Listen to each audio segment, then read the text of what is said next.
വന്യജീവി സങ്കേതങ്ങൾ അഥവാ വൈൽഡ് ലൈഫ് സാങ്ച്വറീസ് ആണ് നോക്കാൻ പോകുന്നത്. അപ്പം എന്താണ് വന്യജീവി സങ്കേതങ്ങൾ എന്ന് ചോദിച്ചു കഴിഞ്ഞാൽ 1972 വന്യജീവി സംരക്ഷണ നിയമപ്രകാരമാണ് വന്യജീവി സങ്കേതങ്ങൾ അഥവാ വൈൽഡ് ലൈഫ് സാങ്ച്വറീസുകൾ കൂടുതലായിട്ട് പ്രാധാന്യത്തിൽ വരുന്നത്.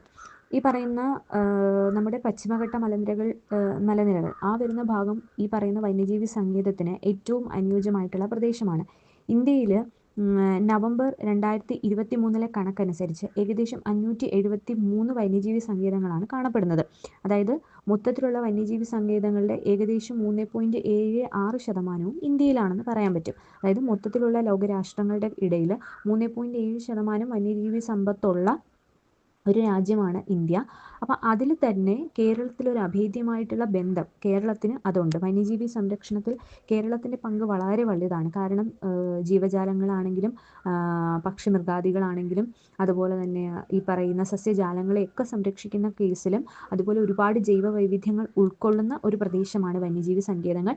കേരളത്തിന് വന്യജീവി സങ്കേതത്തിൻ്റെ കാര്യത്തിൽ അല്ലെങ്കിൽ വന്യജീവി സങ്കേതം സംരക്ഷണത്തിൻ്റെ കേസിൽ കേരളത്തിൻ്റെ പങ്ക് വളരെ വലുതാണ്. അതായത് കേരളത്തിൽ 18 വന്യജീവി സങ്കേതങ്ങളാണ് കേരളത്തിൽ കാണപ്പെടുന്നത്. വൈൽഡ് ലൈഫ് സാങ്ച്വറീസ് എന്ന് പറയുന്നത് 18 വൈൽഡ് ലൈഫ് സാങ്ച്വറീസ് ആണ് കേരളത്തിലൊട്ടാകെ കാണപ്പെടുന്നത്. അതിൽ കൂടുതലും പശ്ചിമഘട്ട മലനിര മേഖലയിലാണ് ഈ പറയുന്ന വന്യജീവി സങ്കേതങ്ങൾ അഥവാ വൈൽഡ് ലൈഫ് സാങ്ച്വറീസുകൾ കാണപ്പെടുന്നത്.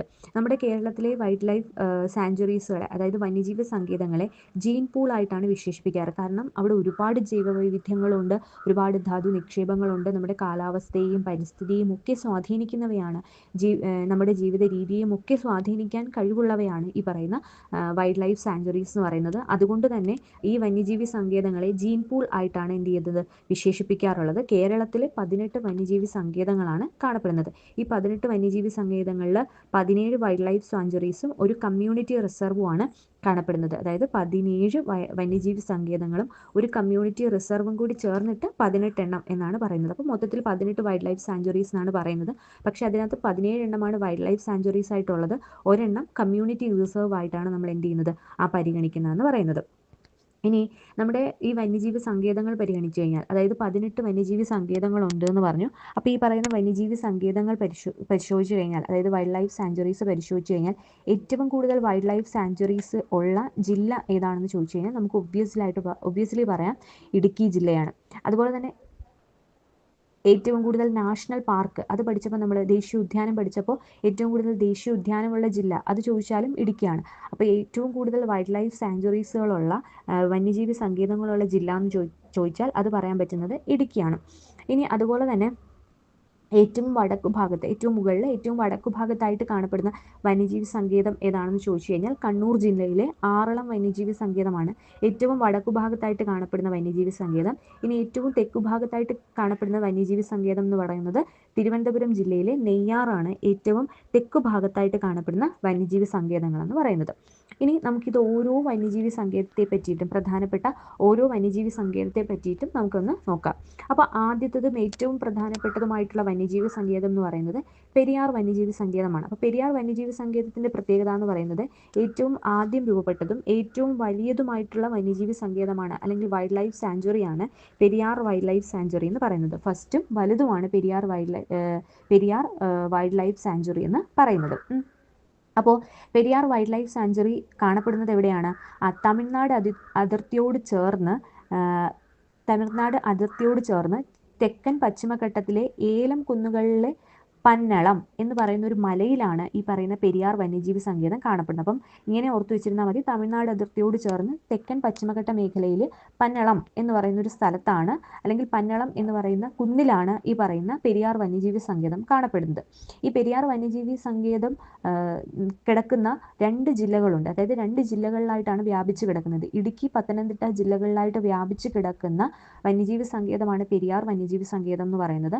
അത് എക്സാക്റ്റ് പ്ലേസ് ഏതാണെന്ന് ചോദിച്ചു കഴിഞ്ഞാൽ പശ്ചിമഘട്ട മലനിരകളിലെ പന്നളം എന്ന് പറയുന്ന ഒരു കുന്നിൻ്റെ ഭാഗത്താണ് ഈ പറയുന്ന പെരിയാർ വന്യജീവി സങ്കേതം കാണപ്പെടുന്നത്. ഇടുക്കി, പത്തനംതിട്ട ജില്ലകളിലായി വ്യാപിച്ച് കിടക്കുന്ന 925 കിലോമീറ്റർ സ്ക്വയർ വിസ്തീർണത്തിൽ വ്യാപിച്ച് കിടക്കുന്ന വന്യജീവി സങ്കേതമാണ്, ഏറ്റവും വലിയ വന്യജീവി സങ്കേതമാണ് പെരിയാർ വന്യജീവി സങ്കേതം എന്ന് അറിയപ്പെടുന്നത്.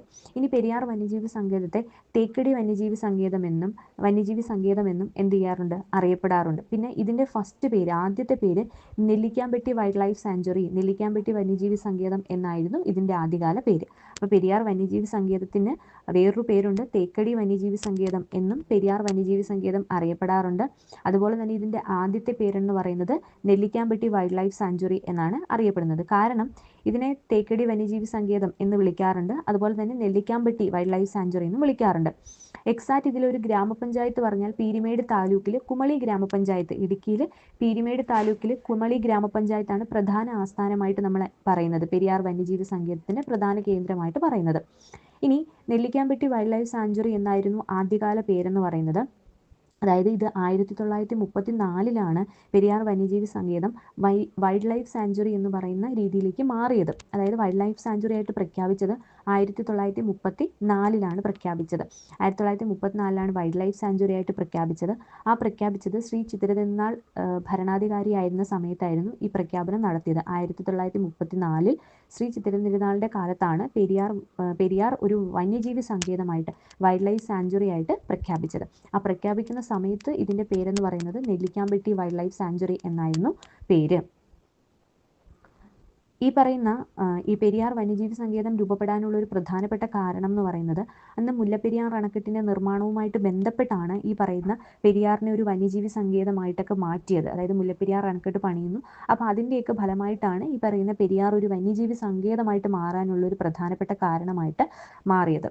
1950 കേന്ദ്ര ഗവൺമെൻറ് വന്യജീവി സങ്കേതമാക്കി മാറ്റുകയാണ് ചെയ്യുന്നത്. അതായത് ആദ്യം 1934 ശ്രീ ചിത്തിര തിരുനാളിൻ്റെ കാലത്ത് കേരളം എന്താക്കി മാറ്റുന്നു, ആ വന്യജീവി സങ്കേതമായിട്ട് പെരിയാർ വന്യജീവി സങ്കേതമാക്കി മാറ്റുന്നു, വൈൽഡ് ലൈഫ് സാങ്ച്വറി ആയിട്ട് മാറ്റുന്നു. എന്നാൽ കേന്ദ്ര ഗവൺമെൻറ് ഇതിനെ വന്യജീവി സങ്കേതമാക്കി മാറ്റുന്നത്, അവരുടെ പട്ടികയിലേക്ക് മാറ്റുന്നത് 1950. പക്ഷെ അതിന് മുന്നേ തന്നെ ഇത് വന്യജീവി സങ്കേതമായിട്ട്, വൈൽഡ് ലൈഫ് സാങ്ച്വറി ആയിട്ട് എന്ത് ചെയ്തിട്ടുണ്ട്, മാറിക്കഴിഞ്ഞിട്ടുണ്ട്.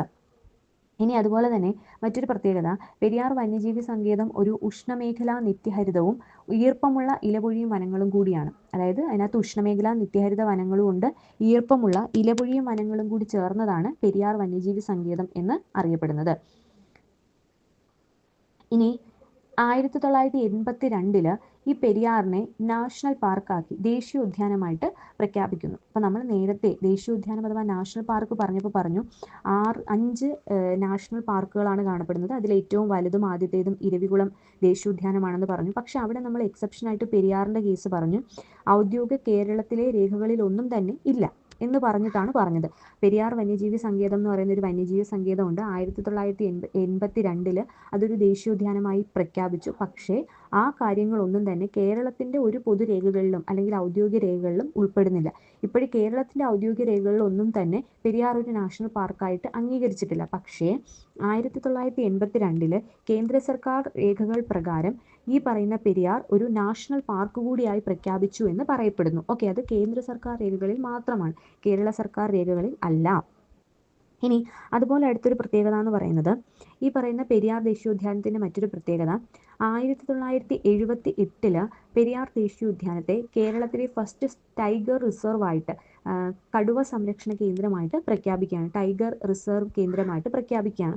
ഇന്ത്യയിൽ ഇതിന് 10ാം സ്ഥാനമാണുള്ളത്. അതായത് ഇന്ത്യയിൽ കടുവ സംരക്ഷണ കേന്ദ്രങ്ങൾ ഒരുപാടുണ്ട്, അതിനകത്ത് 10ാം സ്ഥാനത്തായിട്ട് ഒരു പെരിയാറിനെ ഒരു ടൈഗർ റിസർവ് ആയിട്ട് പ്രഖ്യാപിക്കുകയാണ്. പക്ഷേ കേരളത്തിൽ ഫസ്റ്റ് ടൈഗർ റിസർവ് ആണ് പെരിയാർ വൈൽഡ് ലൈഫ് സാങ്ച്വറി എന്ന് പറയുന്നത്. അത് 1978 കേരളത്തിലെ ഫസ്റ്റ് ടൈഗർ റിസർവ് ആയിട്ട് പെരിയാറിനെ പ്രഖ്യാപിക്കുന്നത്. പക്ഷേ ഇന്ത്യയിൽ എത്രാമത്തെയാണ്, ഇന്ത്യയിലെ 10ാമത്തെ ടൈഗർ റിസർവ് ആണ് പെരിയാർ ടൈഗർ റിസർവ് എന്ന് പറയുന്നത്. ഇനി ഈ പറയുന്ന പെരിയാർ ദേശീയോദ്യാനം വൈൽഡ് ലൈഫ് സാങ്ച്വറി ദേശീയോദ്യാനമല്ല, വന്യജീവി സങ്കേതം, അതായത് വൈൽഡ് ലൈഫ് സാങ്ച്വറി രൂപപ്പെടാൻ കാരണമായിട്ടുള്ള പ്രധാനപ്പെട്ട പങ്കുവഹിച്ച ഒരു ബ്രിട്ടീഷുകാരനുണ്ട്. അതാണ് SCH റോബിൻസൺ എന്ന് പറയുന്ന ഒരു ബ്രിട്ടീഷുകാരനാണ് ഈ പറയുന്ന വൈൽഡ് ലൈഫ് സാങ്ച്വറി രൂപപ്പെടാൻ കാരണമായ, അല്ലെങ്കിൽ അതിന് കൂടുതൽ പങ്ക് വഹിച്ചൊരു വ്യക്തിയാണ് ഈ പറയുന്ന SCH റോബിൻസൺ എന്ന് പറയുന്ന വ്യക്തി എന്ന് പറയുന്നത്. അപ്പോൾ നമ്മൾ പറഞ്ഞു 1978 ഫസ്റ്റ് ടൈഗർ റിസർവ്, കേരളത്തിലെ ഫസ്റ്റ് ടൈഗർ റിസർവും ഇന്ത്യയിലെ 10ാമത്തെ ടൈഗർ റിസർവുമായിട്ട് പെരിയാർ വൈൽഡ് ലൈഫ് സാങ്ച്വറി തിരഞ്ഞെടുത്തു. അതുപോലെ തന്നെ 1991 പ്രോജക്റ്റ് എലിഫന്റ് മിഷൻ അതിൻ്റെ ഫലമായിട്ട് പെരിയാർ വന്യജീവി സങ്കേതത്തെയും മുത്തങ്ങ വന്യജീവി സങ്കേതത്തെയും എന്ത് ചെയ്തു, ഉൾപ്പെടുത്തുകയുണ്ടായി. 1991 പ്രോജക്റ്റ് ടൈഗറിൻ്റെ ഭാഗമായിട്ടും ആര് മാറി, ആ പെരിയാർ വന്യജീവി സങ്കേതം മാറി. അതായത് എലിഫന്റിനെ പ്രോജക്റ്റ് എലിഫന്റിൻ്റെ ഭാഗമായിട്ട് മാറിയത്. എലിഫന്റിനെ സംരക്ഷിക്കുക, അതായത് ആനകളെ സംരക്ഷിക്കുക എന്ന് പറയുന്ന ലക്ഷ്യത്തോടു കൂടി 1991 പ്രോജക്റ്റ് എലിഫന്റ് മിഷന്റെ ഭാഗമായിട്ടും പെരിയാർ വന്യജീവി സങ്കേതം മാറുകയുണ്ടായി. 1992 ഈ പറയുന്ന പ്രോജക്റ്റ് എലിഫന്റ് പ്രവർത്തനം ആരംഭിക്കുകയും ചെയ്തു. ഇത് പെരിയാർ വന്യജീവി സങ്കേതം മാത്രമല്ല, മുത്തങ്ങ വന്യജീവി സങ്കേതവും പ്രോജക്റ്റ് എലിഫന്റിന്റെ ഭാഗമായി മാറുന്നുണ്ട്. അത് രണ്ടും 1991 പ്രോജക്റ്റ് എലിഫന്റിന്റെ ഭാഗമായിട്ട് മാറുന്നത്. പിന്നീട് 1992 തൊട്ട് അടുത്ത വർഷം തന്നെ പ്രോജക്റ്റ് എലിഫന്റ് ഈ പറയുന്ന പ്രവർത്തനം ആരംഭിക്കുകയാണ് ചെയ്തത്. പ്രോജക്റ്റ് എലിഫന്റ് പ്രവർത്തനം ആരംഭിക്കുകയും ചെയ്തു. ഇനി ഈ പറയുന്ന പെരിയാർ വന്യജീവി സങ്കേതത്തിൽ കൂടുതലായിട്ടും കാണപ്പെടുന്ന ജീവികളുണ്ട്. അതായത് ഇളിത്തേമ്പൻ തവള, അതുപോലെ മണവാട്ടി തവള, ഈറ്റിലക്കണ്ട മത്സ്യം, ഇത്തരത്തിലുള്ള മത്സ്യങ്ങളൊക്കെ തന്നെ കൂടുതലായിട്ട്, അതായത് ഇത്തരത്തിലുള്ള ജീവവർഗ്ഗങ്ങൾ അല്ലെങ്കിൽ ജൈവവൈവിധ്യം കൂടുതലായി കാണപ്പെടുന്ന ഒരു പ്രദേശമാണ് ഈ പറയുന്ന പെരിയാർ വന്യജീവി സങ്കേതം എന്ന് പറയുന്നത്. ഇനി പെരിയാർ വന്യജീവി സങ്കേതത്തിലെ മറ്റൊരു പ്രത്യേകത 2008 ഇതിൻ്റെ 640 ചതുരശ്ര കിലോമീറ്റർ വിസ്തൃതിയിൽ 24 ബംഗാൾ കടുവകളെ എന്ത് ചെയ്തു, ഉൾപ്പെടുത്തി. അതായത് 24 ബംഗാൾ കടുവകളെ 2008 ഈ പറയുന്ന പെരിയാർ വന്യജീവി സങ്കേതത്തിന്റെ ഭാഗമാക്കി ഉൾപ്പെടുത്തി. അതായത് 640 ചതുരശ്ര കിലോമീറ്റർ വിസ്തൃതിയിൽ ഈ പെരിയാറിന്റെ ഭാഗത്തോട് ചേർത്ത് 2008 24 ബംഗാൾ കടുവകളെ ഉൾപ്പെടുത്തി. അതായത് ബംഗാൾ കടുവകളെ അവിടെ എന്ത് ചെയ്തു, നിക്ഷേപിച്ചു, അല്ലെങ്കിൽ ബംഗാൾ കടുവകളെ അവിടെ വളർത്തുന്നു എന്നുള്ളതാണ് പറയുന്നത്. ഇതിലെ ഈ പറയുന്ന പെരിയാർ വന്യജീവി സങ്കേതത്തിലെ ഏറ്റവും ഉയരം കൂടിയ കൊടുമുടി എന്ന് പറയുന്നത് കോട്ടമല എന്നറിയപ്പെടുന്ന കൊടുമുടിയാണ് പെരിയാർ വന്യജീവി സങ്കേതത്തിലെ ഏറ്റവും ഉയരം കൂടിയ കൊടുമുടി എന്ന് പറയുന്നത്. ഇനി പെരിയാർ വന്യജീവി സങ്കേതത്തിൽ ഒരു തീർത്ഥാടന കേന്ദ്രമുണ്ട്. അതായത് വർഷത്തിലൊരിക്കൽ തുറക്കുന്ന ഒരു തീർത്ഥാടന കേന്ദ്രമുണ്ട്. അതാണ് മംഗളാദേവി ക്ഷേത്രം എന്ന് പറയുന്നത്. അപ്പോൾ വർഷത്തിൽ ഒരിക്കൽ തുറക്കുന്ന ഒരു തീർത്ഥാടന കേന്ദ്രം ഈ പെരിയാർ വന്യജീവി സങ്കേതത്തിനകത്തുണ്ട്. അത് ഏതാണെന്ന് ചോദിച്ചു കഴിഞ്ഞാൽ മംഗളാദേവി ക്ഷേത്രമാണ്. അത് ഇടുക്കി ജില്ലയിലാണ് കാണപ്പെടുന്നത്. എക്സാക്റ്റ് അതിൻ്റെ ജില്ല ചോദിച്ചു കഴിഞ്ഞാൽ അത് ഇടുക്കി ജില്ലയിലാണ് കാണപ്പെടുന്നത് മംഗളാദേവി ക്ഷേത്രം. കേരളത്തിനും തമിഴ്നാടിനും ഒരുപോലെ അധികാരമുള്ള ഒരു ക്ഷേത്രമാണ്, അല്ലെങ്കിൽ അതിൽ ഉൾപ്പെടുന്ന ഒരു ക്ഷേത്രമാണ് ഈ പറയുന്ന വർഷത്തിൽ ഒരിക്കൽ തുറക്കുന്ന മംഗളാദേവി ക്ഷേത്രം എന്ന് പറയുന്നത്. അതുപോലെ തന്നെ പത്തനംതിട്ട ജില്ലയിലെ ശബരിമല, അതും ഈ പറയുന്ന പെരിയാർ വന്യജീവി സങ്കേതത്തിന്റെ ഭാഗമാണ് ശബരിമല ക്ഷേത്രവും. അതുപോലെ തന്നെ പെരിയാർ വന്യജീവി സങ്കേതത്തിന്റെ മറ്റൊരു പ്രത്യേകത ലോകബാങ്കിന്റെ ബക്കർലിപ്പ് പദ്ധതിയിൽ ഉൾപ്പെട്ട ഏക വന്യജീവി സങ്കേതമാണ്. ലോകബാങ്കിന്റെ ബക്കർലിപ്പ് പദ്ധതിയിൽ ഉൾപ്പെടുത്തിയ ഏക വന്യജീവി സങ്കേതമാണ് പെരിയാർ വൈൽഡ് ലൈഫ് സാങ്ച്വറി. ഈ പെരിയാർ വൈൽഡ് ലൈഫ് സാങ്ച്വറി പശ്ചിമഘട്ടത്തിലെ നീലഗിരി ബയോസ്ഫിയറിന്റെ ഭാഗമാണ് പെരിയാർ വന്യജീവി സങ്കേതം എന്ന് പറയുന്നത്. അപ്പോൾ ഓടിച്ച് പെരിയാർ വന്യജീവി സങ്കേതത്തെ പറ്റി പറഞ്ഞാൽ ആദ്യത്തേതും വലുതുമായിട്ടുള്ള വന്യജീവി സങ്കേതമാണ് പെരിയാർ വന്യജീവി സങ്കേതം. ഉഷ്ണമേഖലാ നിത്യഹരിതവും ഈർപ്പമുള്ള ഇലപൊഴിയും കാടുകളുമാണ് പെരിയാർ വന്യജീവി സങ്കേതത്തിലുള്ളത്. പശ്ചിമഘട്ട മലനിരകളിലെ നീലഗിരി ബയോസ്ഫിയറിന്റെ ഭാഗമാണ് ഇത്. ഇടുക്കി പത്തനംതിട്ട ജില്ലകളിലായി വ്യാപിച്ചു കിടക്കുന്നു. ഇടുക്കി ജില്ലയിൽ പീരിമേട് താലൂക്കിൽ കുമളി ഗ്രാമപഞ്ചായത്തിലാണ് ഈ പറയുന്ന പെരിയാർ വന്യജീവി സങ്കേതം കാണപ്പെടുന്നത്. അത് തമിഴ്നാട്ടിലെ പന്നളം മലയിലാണ് എന്ത് ചെയ്യുന്നത്, ഇത് സ്ഥിതി ചെയ്യുന്നത്. നെല്ലിക്കാമ്പട്ടി വൈൽഡ് ലൈഫ് സാങ്ച്വറി എന്നായിരുന്നു ആദ്യകാലത്തെ നാമം. അത് ശ്രീ ചിത്തിര തിരുനാളിൻ്റെ സമയത്ത് 1934 വൈൽഡ് ലൈഫ് സാങ്ച്വറി ആയിട്ട് അംഗീകരിച്ചത്. പിന്നീട് ഇതിനെ തേക്കടി വന്യജീവി സങ്കേതം എന്നും അറിയപ്പെടുന്നുണ്ട്. ആദ്യം നെല്ലിക്കാമ്പട്ടി എന്ന് പറയുന്ന പേരായിരുന്നു, പിന്നീടാണ് അത് പെരിയാർ വൈൽഡ് ലൈഫ് സാങ്ച്വറി ആയിട്ട് മാറിയത്.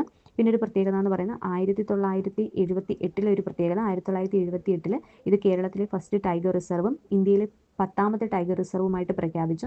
1991 പ്രൊജക്ട് എലിഫന്റ് മിഷന്റെ ഭാഗമായി 1992 അത് പ്രവർത്തനം ആരംഭിക്കുകയും ചെയ്തു എന്നുള്ളത് പറയാനായിട്ട് പറ്റും. അപ്പോൾ ഇത്രയും കാര്യങ്ങളാണ് നമ്മുടെ ഈ പെരിയാർ വന്യജീവി സങ്കേതം, ഏറ്റവും ആദ്യത്തേതും ഏറ്റവും വലുതുമായിട്ടുള്ള വൈൽഡ് ലൈഫ് സാങ്ച്വറി വന്യജീവി സങ്കേതമാണ് പെരിയാർ.